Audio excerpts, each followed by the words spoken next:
Hi guys, my name is Esther Mudhoni and I'm back with a new video, and today we shall be discussing about INCOTERMS 2020. We shall be discussing about the movement of goods from the point of the seller to the point of the buyer, and we shall be discussing who is responsible for what when it comes to all these functions, as you will see on this chart. Therefore, we have 11 INCOTERMS and we shall be discussing each one of them, explaining at what point does the transfer of risk happens during the entire process of movement of goods from the seller's factory or warehouse to the buyer's premises or factory or warehouse. The first INCOTERM is X works. In X works, the seller is responsible for packaging.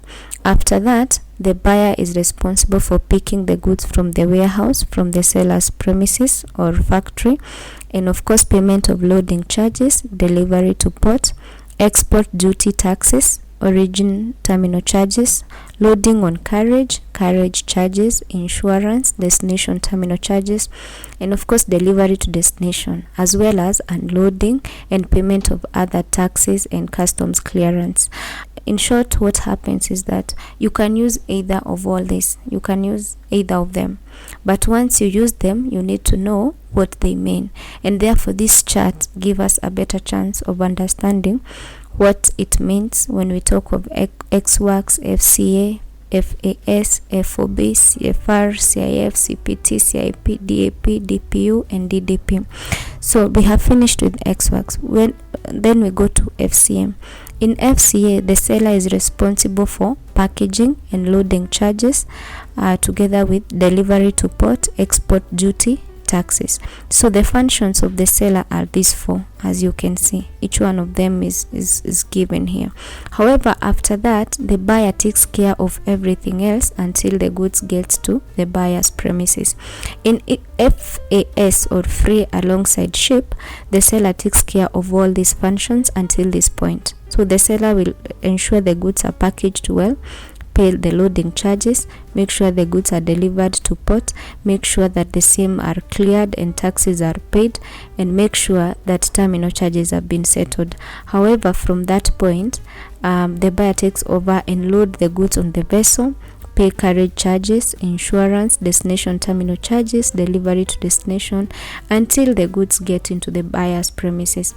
In FOB, the seller takes care of all these functions until this point, until loading on carriage. After that, the buyer will take care of carriage charges, insurance, destination terminal charges, delivery to destination, unloading, and of course payment of import duty taxes and customs clearance. In CFR, cost and freight, the seller takes care of everything until this point. So the seller will even pay for carriage charges. However, after that, the buyer will take care of destination terminal charges, delivery to destination, unloading, and of course import duty, taxes, and customs clearance. In CIF, cost, insurance, and freight, the seller takes care of everything until this point, including insurance.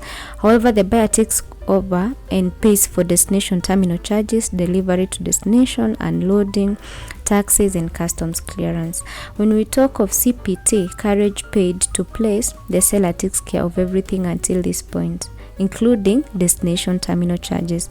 However, the buyer will take care of delivery to destination, unloading, and of course taxes and customs clearance. In CIP, carriage, insurance paid, the seller takes care of everything until this point, as indicated here, until destination terminal charges. However, the buyer will pay for delivery, destination, unloading, import duty taxes, and customs clearance. In DAP, delivered at place, the seller takes care of everything until this point, delivery to destination. The buyer will then take over and pay for unloading and of course the importation charges and taxes. In DPU, delivered at place, unloaded, the seller takes care of everything else, including unloading. So from this point of packaging at the warehouse, loading charges, delivery to port, export duty, terminal charges, loading on carriage charges, insurance, destination terminal charges, all these functions until this point, and then the buyer will be paying for the import duty, taxes, and customs clearance. In DDP, delivered duty duty paid, the seller takes care of everything until this point and even pays for import duty and taxes. However, the buyer only pays for unloading destination. So these are just some of the basic Incoterms that are being used in 2020, and when you see them, you can refer to this chart to know who is responsible for what between the buyer and the seller, or between the importer and the exporter. Thank you guys for paying attention and for listening. Kindly you can hit that subscribe button and hit the notification bell to make sure you're notified when I'm going to upload the next video. Thank you.